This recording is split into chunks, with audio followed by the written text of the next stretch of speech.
The fluorescent lights hummed softly as Daniel pushed his mop bucket down the marble hallway of Westfield Corporation. It was past 8 in the evening, and most of the employees had already gone home. This was his favorite time to work. The silence felt peaceful, almost sacred. As he cleaned, he did what he always did when he thought no one was listening. He sang. His voice echoed gently through the empty corridor, a soft melody that seemed to make the lonely building feel less cold. Daniel had been working as a janitor here for 3 years now. To most people who passed him in the hallways, he was invisible. Just another man in a blue uniform pushing a mop, emptying trash cans, wiping down surfaces. They had no idea who he really was or who he used to be. 5 years ago, Daniel's life had been completely different. He had owned a small music therapy center in the downtown area. He had a wife who loved him, a career he was passionate about, and a future that seemed bright. But then came the fire, one terrible night that changed everything.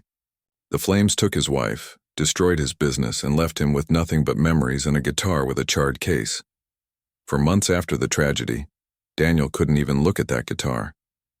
But slowly, music became his way of coping. He started singing again, quietly at first, then with more confidence. When he needed a job to survive, he took the first thing he could find. Cleaning floors at a corporate office wasn't what he had imagined for himself, but it paid the bills. And in the quiet evening hours, he could sing without judgment, letting the melodies heal his broken heart piece by piece. Tonight, as he mopped the floor outside the CEO's office suite, Daniel was singing an old classic. His voice was warm and genuine, carrying emotion that only comes from someone who has truly lived through pain.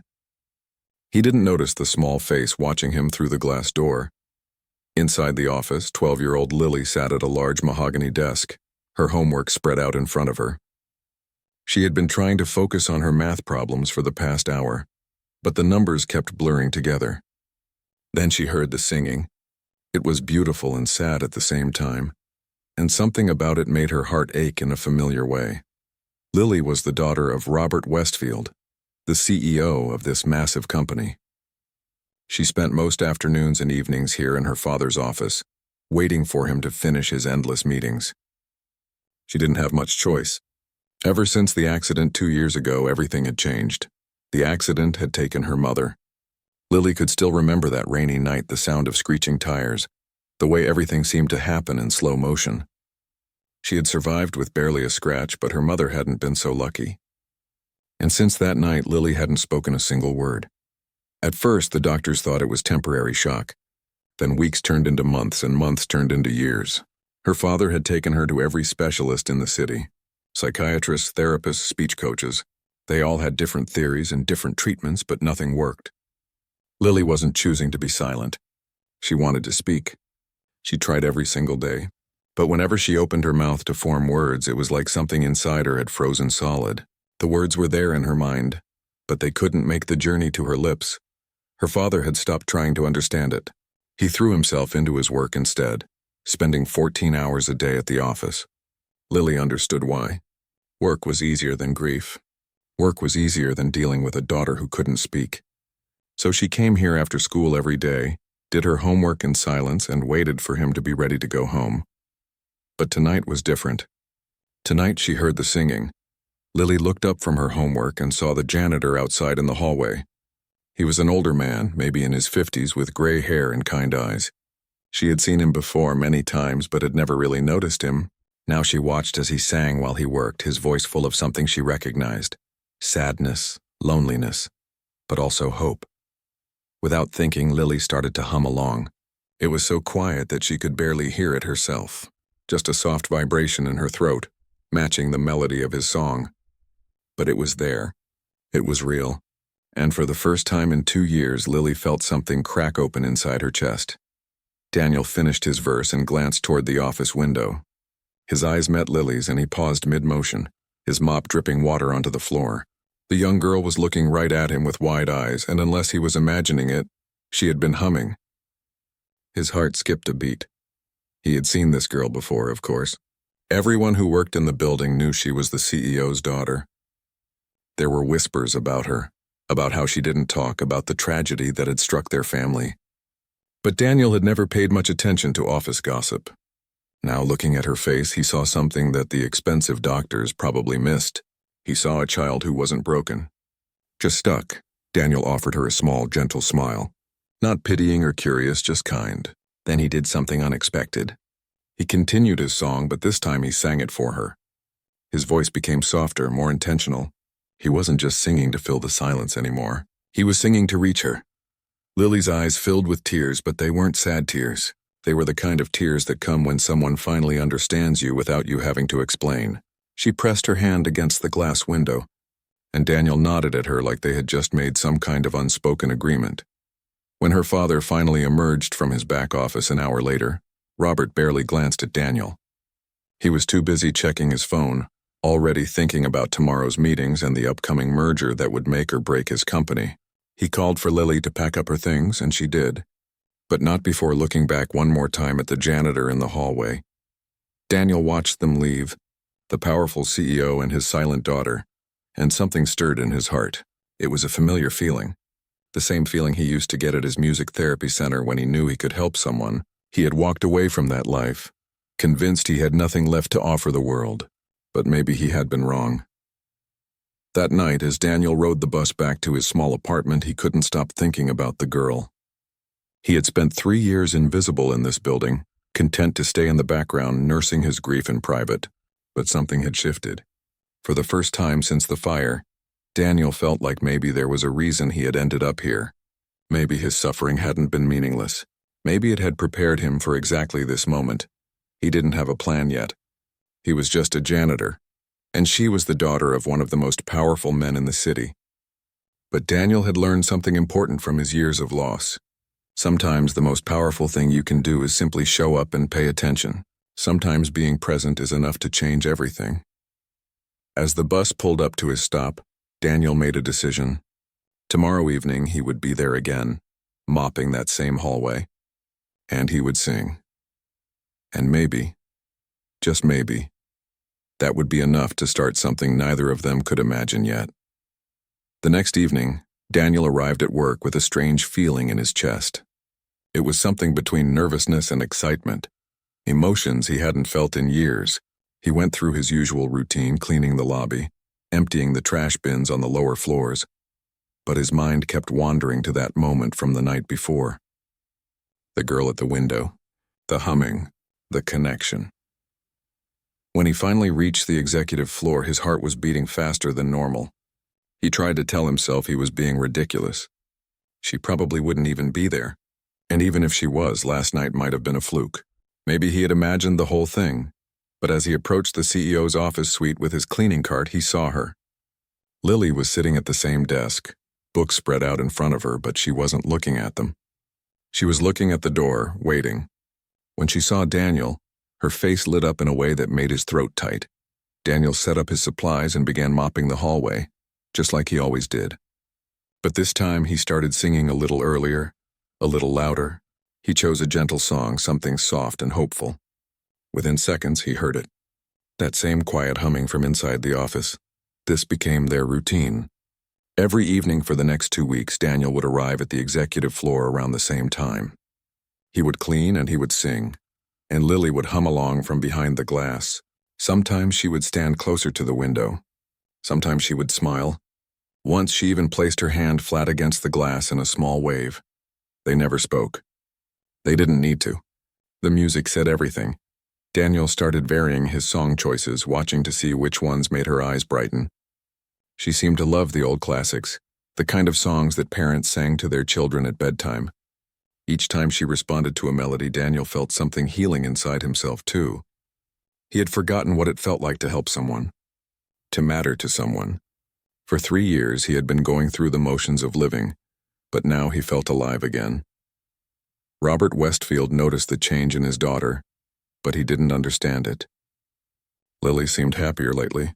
She smiled more during dinner. She didn't seem quite as withdrawn. When he mentioned it to his assistant, she said something about how children go through phases. He wanted to believe that was all it was, that maybe time was finally healing his daughter's wounds.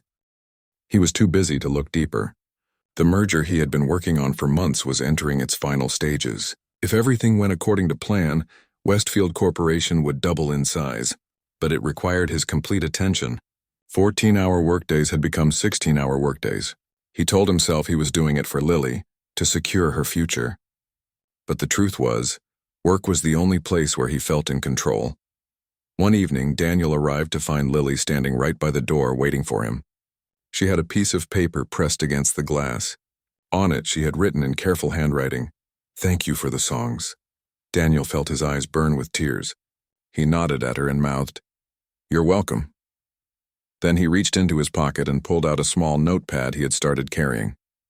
He wrote something quickly and held it up to the glass. "Would you like to hum together tomorrow?" "Not through the glass?" Lily's eyes went wide. She looked scared and excited at the same time. She glanced back toward her father's inner office where Robert was on yet another phone call. Then she looked back at Daniel and slowly nodded. The next evening, Daniel's hands were actually shaking as he pushed his cleaning cart down the hallway. This felt like a huge step, and he worried he was overstepping boundaries. He was just the janitor. She was the CEO's daughter. But something told him this was important, that she needed this. When he reached the office, Lily was already standing by the door. She opened it quietly, just a crack, and stepped out into the hallway. It was the first time they had been in the same space without glass between them. Daniel knelt down so he was at her eye level. "Hi," he whispered. "I'm Daniel." Lily didn't respond with words, but she smiled. A real, genuine smile that reached her eyes. "I'm going to sing something," Daniel said softly. "And if you want to hum along, that would make me really happy. But only if you want to. No pressure, okay?" Lily nodded. Daniel began to sing. It was a simple melody, one his own mother used to sing to him when he was a boy. His voice was gentle, barely above a whisper. And then, after a few moments, he heard it. Lily's humming, stronger and clearer than it had ever been through the glass. They stood there in that hallway for maybe 5 minutes, creating music together. When the song ended, Daniel saw tears streaming down Lily's face, but she was smiling through them. "You have a beautiful voice," he told her honestly. "Even without words, it's beautiful." Over the following weeks, their evening sessions continued. Daniel learned through overheard conversations more about what had happened to Lily, the car accident, the loss of her mother, the 2 years of silence. He never brought it up directly, never pushed her. But as someone who had worked in music therapy for years before the fire, he understood what was happening. Lily wasn't refusing to speak. She was trapped in her grief, and the trauma had locked her voice away. But music was creating a safe pathway back. One evening, Daniel brought his old guitar to work. The case was still scarred from the fire, but the instrument inside was intact. He had barely touched it in 5 years, but it felt right to bring it now. When Lily saw the guitar, her eyes lit up like Christmas morning. Daniel played softly, singing along, and this time Lily didn't just hum. She vocalized actual notes matching his melody with surprising accuracy. She had talent, real, genuine musical talent. Daniel realized something in that moment. This girl didn't just need music therapy. She needed a purpose. She needed something that would make her want to use her voice again. An idea began forming in his mind, but it seemed impossible. Crazy, even. The company's annual charity gala was coming up in 3 weeks. Daniel had heard the staff talking about it. It was a huge event with hundreds of guests, including investors, celebrities, and media. He had also heard that the singer who was supposed to perform had canceled, and Robert Westfield was scrambling to find a replacement. What if Lily performed? What if she had a reason to sing that was bigger than her fear? Daniel knew it was an insane idea. He was a janitor suggesting that the CEO's silent daughter perform at the company's most important event of the year. He would probably get fired just for suggesting it. But the more he thought about it, the more he realized it might be exactly what Lily needed. Not pressure, but purpose. Not force, but invitation. That evening, as Lily was packing up her books to leave, Daniel wrote another note and slipped it to her. It said, "Do you think you could sing in front of people someday? Not now, but someday. I think you'd be amazing." Lily read the note and looked up at him with wide eyes. She didn't nod or shake her head. She just stood there thinking. Then she took the pencil and wrote something back. "I'm scared." Daniel wrote, "Me too. But sometimes scared and brave feel exactly the same." Lily folded the note carefully and put it in her pocket. As she walked away with her father that evening, Daniel could see her touching that pocket, feeling the paper inside. He didn't know it yet. But that small exchange was about to set in motion something that would change not just Lily's life, but the lives of everyone in that building. Daniel spent the next 3 days trying to talk himself out of the idea. It was crazy, absolutely insane. He was a janitor who mopped floors and emptied trash cans. What business did he have approaching one of the most powerful CEOs in the city with a suggestion about his daughter? He would get fired on the spot. Or worse, he might push Lily too hard and set back all the progress they had made. But every evening when he saw her waiting by that window, hope shining in her eyes, he couldn't shake the feeling that this was important. That maybe, just maybe, this was why he had ended up here after losing everything. The gala was now 2.5 weeks away, and the tension in the office was thick. Robert Westfield was on edge, snapping at his staff, making last-minute changes to everything. Daniel heard through the break room gossip that the CEO was furious about the canceled performer. The event needed to be perfect because the merger partners would be there, and first impressions mattered. A lot. On Thursday evening, Daniel made a decision that terrified him. He waited until Robert's assistant, a sharp woman named Patricia, was alone in her office. He knocked softly on her doorframe. "Excuse me, Ms. Patricia?" She looked up from her computer, surprised to see the janitor standing there. "Yes, is something wrong with the cleaning schedule?" "No, ma'am, I have a suggestion. About the gala. About the performer situation." Patricia raised an eyebrow. "I'm listening." Daniel took a deep breath. What if Lily performed? The silence that followed was painful. Patricia stared at him like he had just suggested the building could fly. Then she laughed. Not a mean laugh, but the kind of laugh that comes from pure disbelief. "I'm sorry, are you serious right now? Mr. Westfield's daughter? The girl who hasn't spoken a single word in 2 years? You want her to perform at our biggest event of the year in front of 300 people and television cameras?" "I know how it sounds," Daniel said quickly. "But I've been working with her informally. She can hum. She can vocalize. She has a beautiful voice. I think she could do this." "Working with her? You're the janitor. When exactly have you been working with the CEO's daughter?" "In the evenings. When I clean this floor. We've been singing together. Well, I sing and she hums along. But she's been getting stronger every day." Patricia closed her laptop and studied Daniel's face. "Okay, let's say I believe you. Let's say she can hum. That's a long way from performing on stage. And even if she could, do you have any idea what kind of liability that would be? What if she freezes up there? What if it traumatizes her? Mr. Westfield would destroy anyone who put his daughter in that position." "I understand," Daniel said. "But I also understand trauma. And I understand music therapy. That's what I used to do before I worked here. I ran a music therapy center for 8 years. I helped kids like Lily." This made Patricia pause. "You're a music therapist?" "Was. I lost everything in a fire 5 years ago. My wife, my business, everything. I ended up here because I needed work. But I never stopped understanding how music can heal people." Patricia was quiet for a long moment. "Why are you really doing this? What's in it for you?" It was a fair question. Daniel thought about it honestly. "Nothing. I'm not asking for money or recognition. I see a girl who's stuck and I know I can help her. And maybe helping her helps me too. Maybe it reminds me that my life still has purpose." Something in his voice must have convinced her because Patricia's expression softened. "Mr. Westfield is desperate.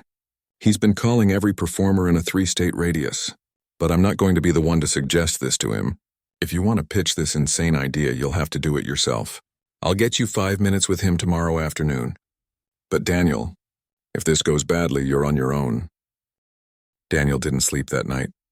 He lay in his small apartment staring at the ceiling, trying to figure out what he would say to Robert Westfield. How do you convince a grieving father to let his traumatized daughter take a risk that big? The next afternoon, Daniel put on his cleanest shirt and waited outside Robert's office. His hands were sweating. His heart was pounding. When Patricia finally waved him in, he felt like he was walking into a courtroom. Robert Westfield sat behind his massive desk, looking exhausted and irritated. "Patricia says you have a suggestion about the gala. You have 5 minutes. Make it quick." Daniel stood in front of the desk, feeling incredibly small. "Mr. Westfield, I know this will sound strange, but I think Lily should perform at the gala." Robert's expression went from irritated to furious in half a second. "Excuse me?" "Your daughter can sing, sir. I've been listening to her for weeks now. Every evening when I clean this floor, she hums along to my singing. She's talented, really talented, and I think performing might be exactly what she needs. My daughter hasn't spoken in 2 years, Robert said, his voice dangerously quiet. And you, the janitor, think you know what she needs better than the dozen specialists I've paid thousands of dollars to consult? With respect, sir, sometimes the expensive answer isn't the right answer. I used to run a music therapy center. I worked with traumatized children for 8 years. What Lily has isn't a medical problem. It's an emotional one. The trauma from losing her mother locked her voice away because speaking feels dangerous. But music is different. Music bypasses that fear. And your solution is to put her on stage in front of hundreds of people? That's not therapy, that's torture. It would be torture if we forced her, Daniel agreed. But what if we don't force her? What if we give her the choice and support her through it? What if we give her something to sing for that's bigger than her fear? Robert stood up, his face red. You've been singing with my daughter without my permission? Behind my back? In the hallway, sir. I sing while I work. She started humming along on her own. I never went into your office without permission. I never touched her. I just sang and she responded. You can ask her yourself, she can't tell me. She doesn't talk. She can write. She's been writing notes to me. Daniel reached into his pocket and pulled out the note Lily had given him, the one that said thank you for the songs. He handed it to Robert. Robert took the paper with shaking hands. He stared at his daughter's handwriting and something in his face cracked. She wrote this? Yes, sir. A few days ago. Mr. Westfield, I know I'm out of line here. I know I'm just the guy who cleans your floors. But I'm watching your daughter come back to life, one note at a time. And I think if we give her this opportunity, if we show her that we believe in her, she might find her voice again. Not just humming. Actually speaking. Robert sank back into his chair, still holding the note. This is insane. Even if she could do it, we're talking about 2 weeks. You can't prepare someone for a performance in 2 weeks. I can try. Give me 3 days. Just 3 days to work with her properly, with your permission. Not in a hallway, but in a practice room. If after 3 days you don't think she's ready, we walk away. You lose nothing but 3 days. But if she is ready, Mr. Westfield, you don't just save your gala. You might get your daughter back. The silence in the office was heavy. Robert looked down at the note again, then up at Daniel. You really think she can do this? I think she wants to. I think she's been waiting for someone to believe in her enough to let her try. Robert closed his eyes and took a deep breath. When he opened them again, he looked older and more vulnerable than Daniel had ever seen him. If this goes wrong, if my daughter gets hurt because of this, I will hold you personally responsible. I understand, sir. 3 days. You have 3 days. And I'll be watching every practice session. If she shows any sign of distress, we stop immediately. Daniel felt relief flood through him. Thank you, Mr. Westfield. You won't regret this. I already regret it, Robert said quietly. But my assistant tells me you used to be a music therapist. That you lost your wife in a fire. Is that true? Yes, sir. Then maybe you understand what it's like to be terrified of losing what little you have left. Daniel met his eyes. I do. That's exactly why I'm being careful with her. I've already lost everything once. I know how precious it is. Robert nodded slowly. Practice starts tomorrow. 6 p.m. I'll arrange for a private room. As Daniel left the office, his legs felt weak. He had just committed to something that seemed impossible. 3 days to help a silent girl prepare for a performance that could either heal her or break her completely. But when he looked through the glass and saw Lily watching him with those hopeful eyes, he knew he had made the right choice. Win or lose, at least they were going to try.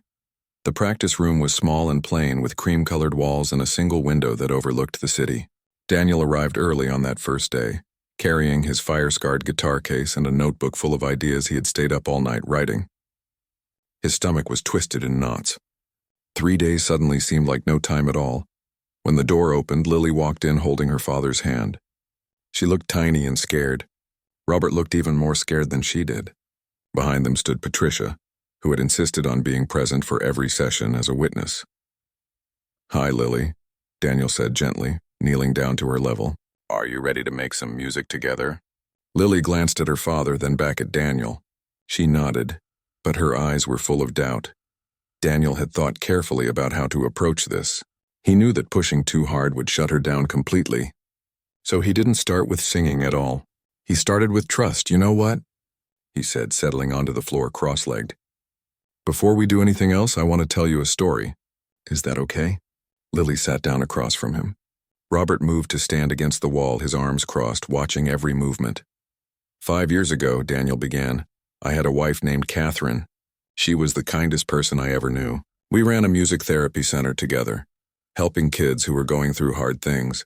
Then one night there was a fire at our house. I wasn't home. I was at the grocery store buying ingredients for dinner. By the time I got back, everything was gone. The house, the business, and Catherine. Lily's eyes were wide and glistening with tears. For a long time after that, I couldn't sing at all, Daniel continued. Every time I tried, it felt like I was choking. Music reminded me of everything I'd lost. But then something changed. I realized that Catherine wasn't just in my memories. She was in every song we'd ever sung together. And when I sang those songs, it was like she was still with me. Not in a sad way, in a beautiful way. He pulled out his guitar and showed Lily the burn marks on the case. This guitar survived the fire. It's the only thing that did. For years, I couldn't even look at it. But now it reminds me that beautiful things can survive terrible things. Just like you did. A single tear rolled down Lily's cheek. Daniel reached into his bag and pulled out a small notebook and a pen. He handed them to her. I know you can't speak right now, but can you write me something? Tell me about your mom. What was her favorite song? Lily took the notebook with trembling hands. She wrote for several minutes while everyone waited in silence. When she finished, she turned the notebook around so Daniel could read it. The message said, Mom used to sing You Are My Sunshine every night before bed. She said it was her favorite because sunshine doesn't come from the sky. It comes from people who love you. I was her sunshine. But now I feel like the sun went out. Daniel felt his throat close up. Behind him, he heard Robert make a small broken sound. When Daniel looked back, the CEO had tears streaming down his face. He had never known this. His daughter had been carrying this pain alone. Lily, Daniel said softly, the sun didn't go out. You just can't see it right now because you're standing in your own shadow. But I promise you it's still there. And I think your mom would want you to shine again. Not for her, for you. That's when he knew what song they needed to work on. The same song her mother had sung to her. It would be painful, but it would also be healing. Daniel started playing the melody on his guitar slowly and gently. He didn't sing the words at first. He just played. After a few minutes, he started humming. Then, so quietly he almost couldn't hear it, Lily began to hum along. They spent the entire first practice session just humming that one song, over and over, building confidence. By the end of the hour, Lily was humming clearly and strongly. It wasn't speaking, but it was progress. The second day was harder. Daniel introduced the idea of actually singing words instead of just humming. Lily's eyes filled with panic immediately. I know it's scary, Daniel said, but here's what we're going to do. We're going to start with just one word. Just one. You pick which word from the song you want to try first. Lily wrote in her notebook, Sunshine. Perfect. That's your word. We're going to sing the whole song humming, and when we get to that word, you just try it. If nothing comes out, that's okay. We'll try again tomorrow. No pressure. Deal? Lily nodded, but she looked terrified. They sang through the song 3 times with Daniel singing the words and Lily humming. On the 4th time through, when they reached that moment, Lily opened her mouth and something incredible happened. A small, whisper-quiet sound came out. Sun. It wasn't the whole word, but it was something. Robert, who had been silent in the corner, gasped. Patricia put her hand over her mouth. Daniel kept playing like nothing unusual had happened. He didn't want to make a big deal out of it and scare Lily back into silence. They finished the song, and then Daniel smiled at her. That was beautiful. Want to try again? They practiced for 2 more hours. By the end of the session, Lily could whisper sing 3 words. You are sunshine. Her voice was shaky and quiet, but it was there. That night, Robert called Daniel at home, something he had never done before. I don't know what you're doing in there, the CEO said, his voice thick with emotion. But thank you. I heard my daughter's voice today for the first time in 2 years. Even if she can't do the performance, you've already given me more than I could have hoped for. She's going to do the performance, Daniel said with more confidence than he felt. Trust me. The third day was the hardest. They had to put everything together. Full words, full voice, and somehow find the courage for Lily to imagine doing this in front of people. Daniel had a plan, but it was risky. He had asked Patricia to bring in 5 staff members from the building. People who had seen Lily grow up in these offices, people who cared about her. He wanted Lily to practice performing for a small, safe audience before the real event. When Lily walked into the practice room and saw the 5 people sitting in chairs, she froze. She looked at Daniel with betrayal in her eyes, and he felt terrible. "I know this is scary," he said, kneeling beside her. "But these people love you, they want to hear you, and here's the thing about performing, Lily. It's not about being perfect. It's about being brave. Your mom was brave, and I think you're brave too." He handed her the notebook. Lily wrote, "What if I fail?" Daniel wrote back, "What if you fly?" They stood together in front of those 5 people. Daniel started playing the guitar. At first, Lily just stood there, frozen. No sound came out. The silence stretched on so long that Daniel wondered if he had pushed too hard. But then he did something he hadn't planned. He started singing the song himself, but he changed the words slightly. Instead of, "You are my sunshine," he sang, "You are the sunshine." And suddenly, quietly, Lily joined him. Her voice was small and shaky, but it was there. She sang the first verse, tears streaming down her face. By the second verse, her voice was getting stronger, and by the final chorus, she was really singing. Not loudly but clearly, beautifully. When they finished, the 5 staff members were all crying. Robert was openly sobbing in the corner, and Lily looked stunned, like she couldn't believe what had just happened. She had found her voice again. Daniel knelt down and looked her in the eyes. "The gala is in 4 days. You don't have to perform if you don't want to. But Lily, I think you could do something really special.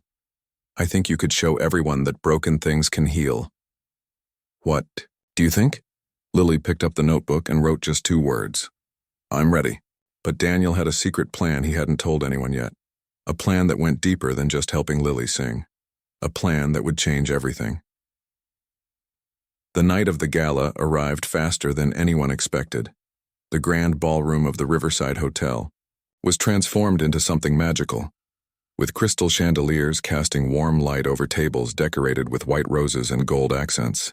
300 guests filled the room, dressed in expensive suits and elegant gowns. News cameras lined the back wall. This wasn't just a charity event. It was a statement. The merger partners were here, watching everything. Backstage, Lily stood, in her mother's favorite dress, a simple blue gown that Robert had kept in the closet for 2 years. Her hands were shaking. Daniel knelt beside her in a borrowed suit that didn't quite fit him right, holding his guitar. "You remember what we talked about?" he asked gently. Lily nodded. She pulled out her notebook and wrote, "Sing from the heart. Not for them. For Mom. For me." "Exactly right," Daniel said. "And remember, I'll be right there with you. If you need to stop, just look at me and we stop. No shame, no judgment. Okay?" Before Lily could respond, Robert rushed backstage. He looked terrified and proud at the same time. He hugged his daughter tightly. "You don't have to do this, sweetheart. We can still cancel. I can make an announcement. Nobody has to know." But Lily shook her head. She wrote in her notebook and showed it to her father. "I want to." Robert's eyes filled with tears. He kissed her forehead and whispered, "Your mother would be so proud of you. I'm so proud of you." The lights in the ballroom dimmed. Patricia walked onto the stage to introduce the performance. Her voice carried through the sound system, professional and clear. "Ladies and gentlemen, tonight we have a very special performance. Please welcome Lily Westfield." A confused murmur rippled through the crowd. Many of them knew Robert's daughter. They knew she didn't speak. They watched with curious, concerned faces as a 12-year-old girl walked onto the stage, followed by a man in an ill-fitting suit carrying a guitar. Lily looked so small under those bright lights. She stood at the microphone, frozen, staring out at the sea of faces. Daniel could see panic rising in her eyes. He started playing the guitar softly, giving her something familiar to hold on to. The opening notes of "You Are My Sunshine" filled the ballroom. Some people recognized it. Others looked confused. Why would the CEO's daughter perform such a simple song at such an important event? Then Lily started to sing. Her voice was quiet at first, barely audible over the guitar. But it was there. Real. Beautiful. People in the audience started to realize what they were witnessing. Whispers spread through the room. "That's Westfield's daughter, the one who hasn't spoken in 2 years." Phones were put away. Conversations stopped. Everyone was completely focused on the small girl on stage finding her voice. By the second verse, Lily's voice grew stronger. She closed her eyes and sang like Daniel had taught her, from somewhere deep inside. The pain of losing her mother was in every note, but so was the love. So was the healing. Robert stood in the wings, tears streaming down his face, watching his daughter become whole again. Then, halfway through the song, Daniel did something unexpected. He stopped playing. The guitar went silent, and he stepped back, leaving Lily completely alone at the microphone. The room held its breath. This wasn't part of the plan. Robert looked panicked. Had something gone wrong? But Lily didn't stop. She faltered for just a second, her eyes flying open in surprise. Then she found her strength and continued singing, her voice carrying through the ballroom without any accompaniment. Clear, pure, unafraid. When the song ended, the silence lasted for 3 full seconds. Then the entire ballroom erupted in applause. People were standing, clapping, crying. It wasn't polite charity applause. It was real emotion from people who understood they had just witnessed something rare and precious. But the night wasn't over. Daniel walked back to the microphone, and the applause died down as people waited to see what would happen next. "Thank you," Daniel said, his voice slightly shaky. "My name is Daniel Chen, and I'm not a professional performer. I'm actually a janitor here at Westfield Corporation." Confused murmurs spread through the audience. Robert looked just as confused as everyone else. 2 years ago, I lost my wife in a fire. Lost my career as a music therapist. Lost everything that mattered to me. I ended up cleaning floors because I needed to survive. Mr. Westfield gave me that job, probably without even knowing my name. For 3 years, I've been invisible in that building. Just another person emptying trash cans and mopping hallways." He paused, looking directly at Robert. "But then I met Lily, and I realized something. She wasn't the only one suffering in silence. All over that building, there are people barely holding on. Single parents working 2 jobs. People dealing with loss, depression, anxiety. Employees going through divorces, battling addiction, grieving loved ones. They come to work, put on professional faces, and pretend everything is fine because they think nobody cares." The room was completely silent now. Even the merger partners were leaning forward listening. "Mr. Westfield, you've been so focused on this merger, on growing the company, on securing everyone's financial future, and that matters. But while you've been building a bigger company, you've been missing what your employees actually need most. Connection, support, a place where they can heal." Daniel pulled out a folder he had been carrying. "I spent the last 3 weeks putting together a proposal. A music therapy program for Westfield Corporation employees and their families. A place where people like Lily, like me, like anyone dealing with trauma, can find their voice again. Not just through music, but through art, counseling, and community." He walked over and handed the folder to Robert, who took it with shaking hands. "This performance tonight wasn't just about helping Lily sing," Daniel continued, turning back to the audience. "It was about showing what's possible when we actually pay attention to each other.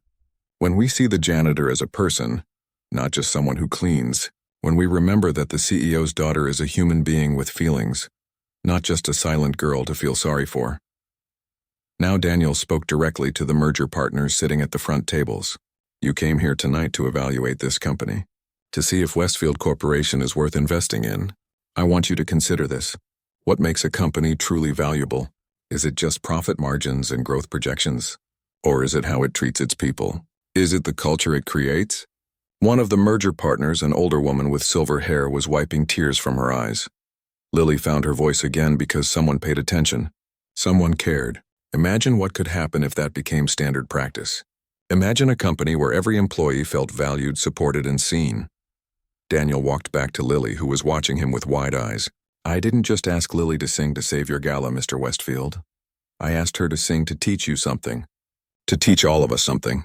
That sometimes the people we overlook, the people we think are broken or insignificant, they're the ones with the most to teach us about what really matters. The ballroom was so quiet, you could hear breathing. Then unexpectedly, Lily walked up to the microphone. Everyone gasped.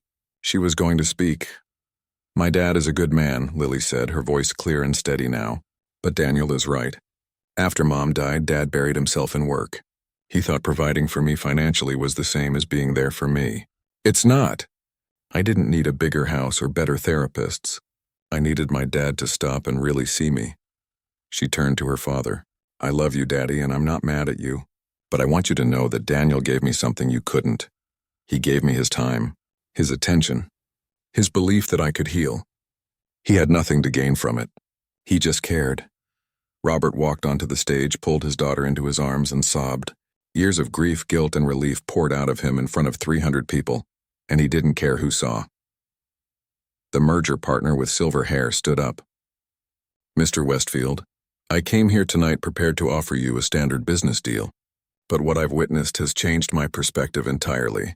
If you implement this therapy program, if you make employee well-being a core part of your business model, my company won't just partner with you, we'll fully fund the program.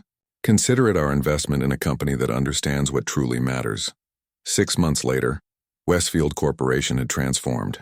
The therapy program was serving not just employees, but families throughout the community. Daniel was now director of wellness, though he still cleaned sometimes because, as he told people, it reminded him that every job has dignity. Lily sang in the children's choir Daniel had started. She spoke freely now, sharing her mother's memory with pride instead of pain. And Robert had cut his work hours in half, spending evenings with his daughter, finally understanding that being present was more important than being successful. The real plan had never been just about a performance. It had been about using one moment of vulnerability to crack open hearts that had been closed for too long. It had been about showing that the poorest among us in title can be the richest in wisdom. And it had been about proving that sometimes the most powerful thing you can do is simply pay attention to the person everyone else overlooks. Daniel still sang while he worked sometimes. But now he wasn't singing alone in empty hallways. He was surrounded by people who had found their voices too. All of them learning together that healing isn't about fixing what's broken. It's about accepting that broken things can still be beautiful, still be whole, still shine bright enough to light up the darkest rooms.